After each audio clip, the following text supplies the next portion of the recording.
저는 이제 주일 설교를 준비하면서 설교의 내용을 이렇게 한마디로 요약할 때가 있는데 오늘 설교가 그랬습니다.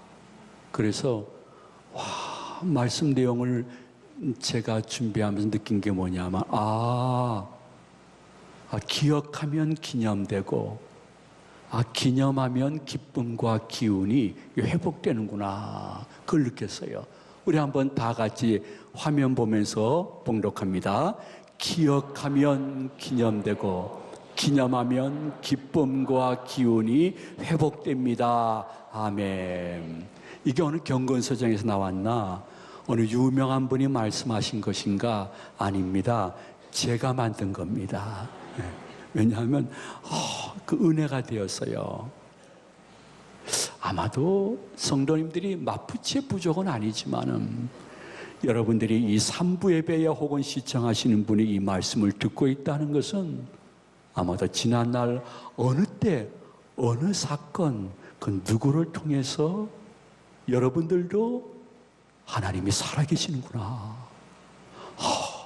이 말씀이 진리고 이 말씀대로 성령님이 나에게 역사하는 줄로 믿습니다 하면서 믿음으로 그 현실을 이겨냈던 그 순간,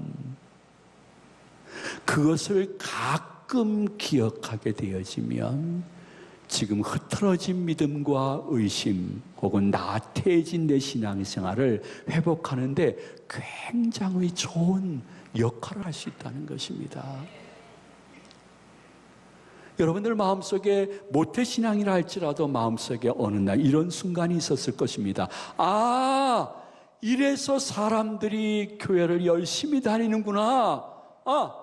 맞아, 그랬구나 했던 그 순간을 기억하고 기념하면 그 기념이 기쁨과 기운과 기력을 회복해서 다시 한번 믿음의 길을 걸어갈 수 있는 능력이 될 수 있는데, 그러한 은사가 이 자리에 참석한 모든 분들에게 이슬처럼 내려지는 이 시간 되시기를 축원을 드립니다. 이러한 일은 여러분이 잘 아는 사도 바울에게도 있었습니다. 사도 바울은 원래 사울이라는 이름을 가지고 예수 믿는 사람들을 잡거나 핍박하거나 때로는 완전히 그 삶을 망가뜨려서 자신이 진급하던 분이었습니다. 근데 어느 날 조개 화석처럼 일평생 잊지 못할 예수 그리스도의 음성과 그분을 배우는 개인적인 체험이 있게 됩니다. 여러분이 잘 아시는 사도행전 9장 3절 이하를 우리 다 같이 봉독합니다. 사울의 길을 가다가 다메섹에 가까이 이르더니 호련히 하늘로부터 빛을 그를 둘러 비추는지라. 땅에 엎드러져 들음에 소리가 있어 이르시되 사울아 사울아 내가 어찌하여 나를 핍박하느냐 하시거늘 대답하여 주여 누구시니까? 이르시되 나는 내가 박해하는 예수라. 아멘. 조개화석 이상으로 평생 잊지 못할 예수 그리스도의 현현과 그분의 음성을 들어 사울이 바울이 되어 자신의 예수 그리스도의 제자의 정체성과 하나님의 자녀로서 어떻게 살아야 될 것인가에 해답을 얻었던 그 순간은 일평생 기억하면 사도 바울에게 새로운 힘과 주 안에서 새로운 기쁨과 능력을 얻을 수 있는 좋은 계기가 된 것입니다. 이러한 일은 예수님의 제자 가운데 수제자라고 통칭 이야기하는 베드로에게도 있었습니다. 베드로는 한때 큰 실수를 했습니다. 예수님의 제자들이 제일 곁에 필요한 절대적인 순간에 예수님을 부인하고 저주하고 자기 살겠다고 도망했습니다. 예수님이 예언을 하셨습니다. 너 다 굴 때 나를 배신하고 도망칠걸. 근데 그대로 자기가 그랬습니다. 너무너무 마음속에 후회를 넘어 회개하면서 울면서 회개기도 드렸는데 베드로도 인간인지라 자주 신앙과 사명 감당할 때 흔들릴 때마다 전승에 의하면 베드로는 닭을 볼 때마다 혹은 닭의 울음소리를 들 때마다 난 다시 그러한 신앙의 나락에 떨어지지 않겠다는 각오를 가지며 자신의 신앙과 사명의 옷깃을 여몄다는 사실을 웬만한 분들은 다 알고 계실 것입니다. 여러분 한번 친히 마가복음 14장 72절을 보시겠습니까? 우리 봉독합니다. 닭이 곧 두 번째 울더라. 이에 베드로가 예수께서 자기에게 하신 말씀, 곧 닭이 두 번 울기 전에 내가 세 번 나를 부인하리라 하심이 기억되어 그 일을 생각하고 울었더라. 아멘. 한 번 더 말씀을 드릴게요. 예배석 교회가 있었는데 그 교인들이 대단한 분들이었습니다. 근데 신앙의 여정을 거쳐가는 시대, 특별히 그 당시에는 박해 시대였기 때문에 너무 예수 믿는 티를 내거나 교회 중심으로 신앙생활하는 것이 자신의 생업과 인간관계에 엄청난 부정적 타격이 있다 보니까 그들의 처음 사랑이 변질되기 시작했습니다. 그때에 사도 요한을 통해서 성령님은 그들에게 이렇게 말씀하셨고, 이 말씀을 기억하고 기념하면서 예배석 교회 교인들은 다시 영적인 기쁨과 사명과 기운을 회복한 것입니다. 우리 다 같이 계시록 2장 4절 말씀을 봉독합니다. 그러나 너를 책망할 것이 있나니 너희 처음 사랑을 버렸느니라. 아멘. 성도님들, 나름대로 이 말씀을 들으면서 생각나는 그때 그 순간이 있을 것입니다. 크게 말씀하지 않아도 맞아 나도 그때 그 순간 그 사건 그 사람으로 말미암아 내 믿음이 새로워지고 확신이 있고 하나님에 대한 절대 신뢰가 있어서 끄떡없이 어려운 현실을 믿음으로 헤쳐나가고 간증거리가 있었는데 내가 왜 이렇게 됐지? 내가 왜 이러지? 자학하지 마십시오. 하나님이 우리에게 주신 좋은 은사가 있습니다. 그것은 그때 그 순간을 자주 삶 속에 기억하고 기념하면 그 기념이 여러분들을 새로운 기쁨과 기운과 능력과 사명과 이 모든 것을 감당할 수 있는 길로 다시 일어나 함께 가는 은혜를 주실 줄로 믿는 믿음으로 이것을 선용할 수 있는 한 주간 되시기를 축복을 드립니다. 제가 이렇게 말씀을 드리는 이유는 베드로가 장모님이 너무 열병으로 고생을 했습니다. 근데 예수님이 찾아오셔서 그 열병을 고쳤던 것은 일평생 닭이 울 때는 참 어떤 때는 내가 왜 이렇지 하면서 믿음을 다시 회복하는 계기가 됐지만 조금 부정적인 측면이 있습니다. 근데 긍정적인 측면으로는 예수님이 그때 찾아오셨댔지. 우리 장모님 열병, 지금은 큰 죽을 병은 아닙니다. 그러나 그 당시에 열이 올라서 지독한 고열로 얼마 동안 고통당한다는 것은 그건 죽음으로 연결되어지는 것입니다. 이유는 간단합니다. 그 당시엔 지금처럼 의료 시설이나 기술이 발달되지 않고 지금과 같은 의사 선생님, 간호사님, 약사님들이 없을 때이기 때문입니다. 그러므로 열병은 그 자체가 죽음인 것입니다.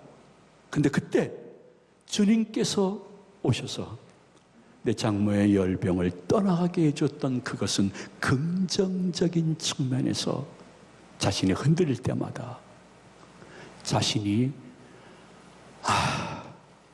잠깐 이 사명 놓고 싶다 할 때마다 다시 기억하고 기념하면서 세움을 얻을 수 있는 계기가 됐던 것입니다. 놀라운 사실은 그 수많은 가정 속에 예수님이 베드로와 그의 장모의 집에 오셨다는 것입니다. 저는 여러분들에게 과감히 말씀드릴 수 있습니다. 여러분이 마음 문을 닫거나 예수님 여기까지만 오세요 하지 않고 진정으로 여러분 가정에 활짝 마음의 문을 열고 모시면 예수의 영 성령님은 어떠한 가정이라도 영접하는 가정에는 들어가셔서 그와 함께 교제하고 동거하고 동행하시는 좋으신 주님인 줄로 믿으시기를 바랍니다.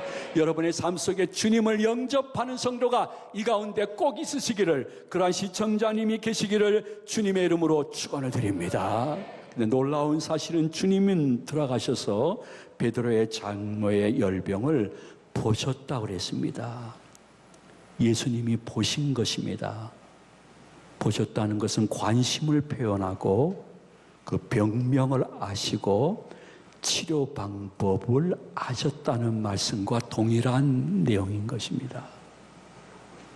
열병뿐만이 아니라 한센병자도 예수님이 그들에게 가셔서 한번 보시게 되어지면 그 불치병도 고침을 받았고, 심지어 각종 귀신 들린 사람들도 예수님이 들어오셔서 그들을 보시기만 하더라도 귀신이 그의 영육에서 물러나는 역사가 있었던 것이 성경적인 사실이요, 성경은 어제나 오리나 영원토록 동일하기 때문에 여러분들이 예수님의 그 능력을 믿으면 믿음대로 소원대로 이루어지는 것이 우리의 영육인 줄로 믿으시기를 바랍니다.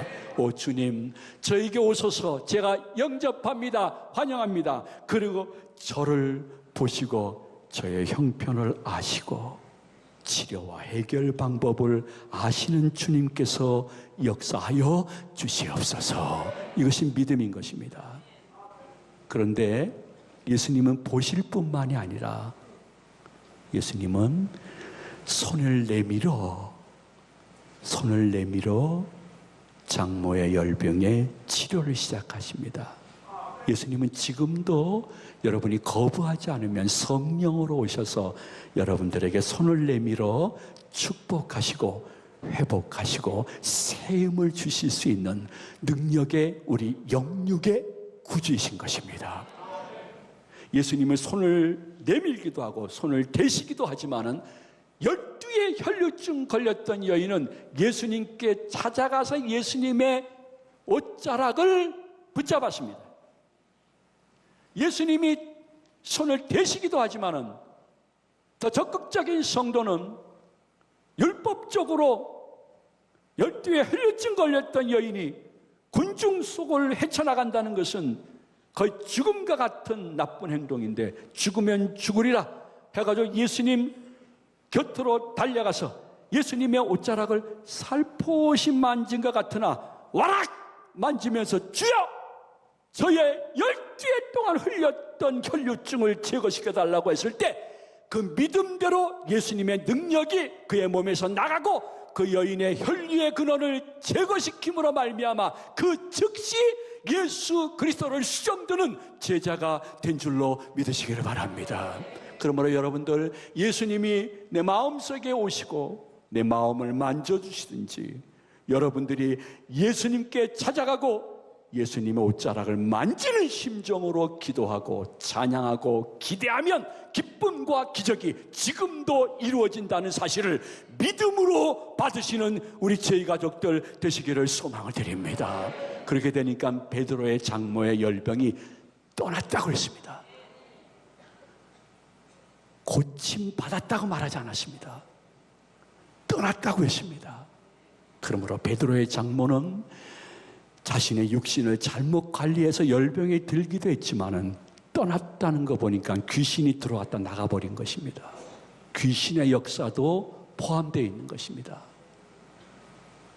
우리가 삶이라 우리의 마음이나 육신이나 우리 인생 살면서 우리가 영적으로 혹은 육신적으로 직접 질병에 걸려서 열병과 같은 고통을 당한다 할지라도 여러분이 영분별의 은사로 기억해야 될 것은, 이것은 내가 육신을 잘못 관리한 부분도 있지만은 사단이 내 신앙을 흔드는 굉장히 강력한 역사라는 것을 기억하시면서 예수의 이름으로 고침도 받지만은 나를 그렇게 옥죄이고 있는 모든 역사가 떠나게 되는 은혜가 있길 위해서 예수 그리스도와 더욱 기쁨으로 감사함으로 간절히 그분께 기도하고 찬양하고 말씀 듣고 받은 말씀을 그대로 믿으며 삶 속에 기억하고 기념하며 기쁨과 기운이 회복되어지는 은혜를 실제적으로 체험해서 남의 간증을 귀로만 듣지 말고 내가 내 입으로 간증할 수 있는 은혜가 계시기를 주님의 이름으로 축복을 드립니다. 그러나 사람은 기억보다는 망각을 잘하는 분들입니다. 여러분이나 저나 비슷합니다. 기억보다는 현실을 보면서 많이 불평하고 기운 떨어지고 마음 헷갈리고 꼭 이렇게 교회 다녀야 되나 마음에 이상한 결정을 할 때도 있습니다. 혹은 몇 번 들은 이야기지만은 어느 교인이 그러더구만요. 나는 자살하는 사람의 그 용기가 부럽습니다. 얼마나 힘들면 그렇겠어요. 근데 그럼에도 불구하고 현실만 보지 말고 망각하지 말고 지난날 나에게 친히 오시고 관심을 표해주시고 손을 내밀고 그 아픔을 떠나게 해줬던 그분을 다시 기억하면 지금 이겨낼 수 있는데 끄집어내야 되는 끄집어내야 돼요. 저는 느끼는 것이 이걸 자주 느낍니다. 여러분들 가운데도 그러한 느낌이 계신 분들이 계실 것입니다.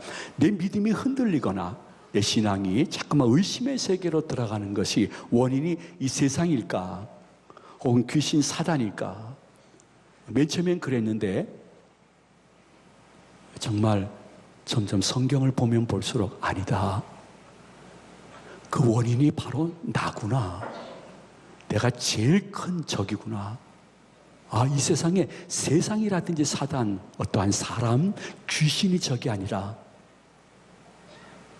내 자신이 제일 적이구나 자주 느낍니다.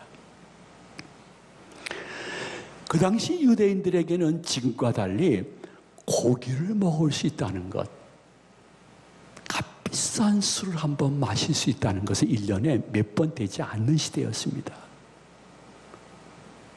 그런데 떡이라든지 빵, 그리고 팔레스틴 지역은 우리나라와 달리 너무너무 수질이 안 좋아서 물을 그대로 마실 수가 없었습니다. 그래서 물 대신 포도주를 음용하는 시대였는데 그냥 매일매일 먹는 떡과 빵, 매일매일 소량이지만 마시는 물과 같은 포도주, 이것으로 성만찬을 준비하신 이유는 기억해라.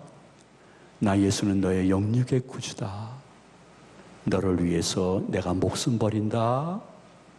그래서 네가 영적으로 살고 하나님을 아버지라 부를 수 있고 천국을 대망하게 된 거야. 근데 천국 갈 때까지 내가 너와 함께 성령으로 늘 도와줄게, 함께 할게, 고쳐줄게, 회복시켜줄게. 이것을 매일매일 기억하기 위해서는 고가의 고기나 고가의 술보다 그들이 매일 먹을 수 있는 떡이나 포도주가 기억하기 좋기 때문이요. 매일 기억할 수 있기 위해서 초대교회 교인들은 일주일에 한 번만 이렇게 모인 것이 아니라 모든 하루 일과가 끝나면 교회에 와서 성찬으로 그분을 기념함으로 우리보다 더 원색적이고 강렬하고 목숨까지 내놓으면서 자신의 신앙을 끝까지 지킬 수 있는 원동력이 거기서 생기게 된 것입니다. 그러므로 일부러 기억 끄집어낼 것들이 있어야 됩니다.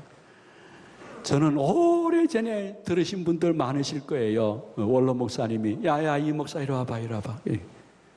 토요일 날 밤이었습니다. 이 목사, 너 그저 앞으로 4년 남았지? 나 은퇴가 4년 남았으니까 3년 그 유학 갔다 와. 그리고 1년 동안 들어와서 후임 훈련 받고 담임 목사 돼. 우리 장로님들 교인들이 다 이 목사 좋대. 그래서 공부를 참 못하고 영어는 단 한마디도 못하는 사람이 유학을 갔습니다. 3년 1개월 동안 치욕적인 일도 많았습니다. 그러나 보람도 있었습니다. 근데 저는 갈 때에 백에다 교회 여러분 교회 교패 있죠? 예, 그 교회 교패를 2개를 갖고 왔습니다. 2개 갖고 가가지고 제 기숙사 정문에 하나 딱, 그리고 제 중고차 믿음으로 가는 차에 딱 이렇게 하나 붙였습니다. 그리고 3년 1개월 동안 절대로 뛰지 않았습니다. 이유는 딱 한 가지입니다. 나는 국내에서뿐만 아니라 해외에서도 인천 제2교회 교역자다. 그리고 제2교회 교인이다. 그러므로 나는 제2교회에서 파송했으니까 원로 목사님 말씀 잘 준행해야지. 원로 목사님은 출발시키면서 2가지 사택에서 저를 부르고 말씀하셨습니다. 여러분, 천국 가면 이제 물어보시면 아실 것입니다. 첫 번째는 이 목사, 야, 이 목사 공부를 잘 못하니까 학위 안 받고 와도 괜찮아. 괜찮아. 건강하게 돌아와. 이게 첫 번째였어요. 학위 못 받아도 괜찮아. 건강하게 돌아와. 2번째는 이 목사 정도면 틀림없이 거기서 1, 2년 지나면 한인교회에서 담임 목사로 초청할 거야. 그때 가면 다 작살나는 거야. 그러면 이 모든 우리 교인들이 기도하고 내가 기도하는 게 다 안 되는 거야. 그러니까 어떠한 담임 목사 요청이 있어도 한인교회 가면 안 돼. 이 2가지는 지켜야 돼. 근데 내가 만약에 제 사택에 교패를 붙이고 자동차에 교패를 붙이는, 아마도 주님 재림 전까지는 이런 유학생은 없을 것입니다. 그렇게 붙이고 다니지 않았다면 어쩌면 저도 한인교회 목회하면서 한국교회보다는 조금은 여유가 있고 재정적으로는 힘들지만은 조금은 자유롭고, 그리고 자녀들의 교육의 최고의 환경 속에서 내가 그것을 뿌리치지 못할 확률이 꽤 많았다는 것을 고백을 합니다. 이 어린아이들이 쑥쑥 커서 벌써 초등학생, 중학생이 됐는데 다시 한국으로 돌아가면 얘들은 영어 빼놓고는 다 낙제점인데, 그러나 기억하고 기념하는 것이 있었습니다. 그것은 교패였습니다. 다시 한번 힘을 얻고 소망을 가지고 모든 것을 마치고 이곳에 돌아올 수 있었던 것. 여러분, 한 가지만 제가 여러분에게 말씀을 드리고 싶습니다. 그 무엇이라도, 어떠한 것이라도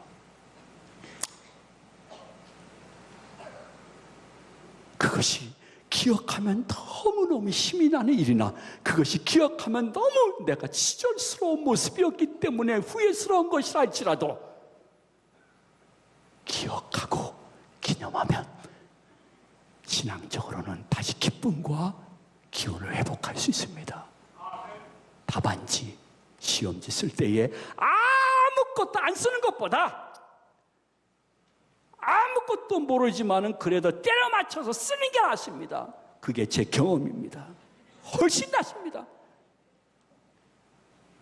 아무것도 쓰지 않고 백지로 시험지 내는 것보다 그래도 쓰면 몇 개라도 답이 없어요.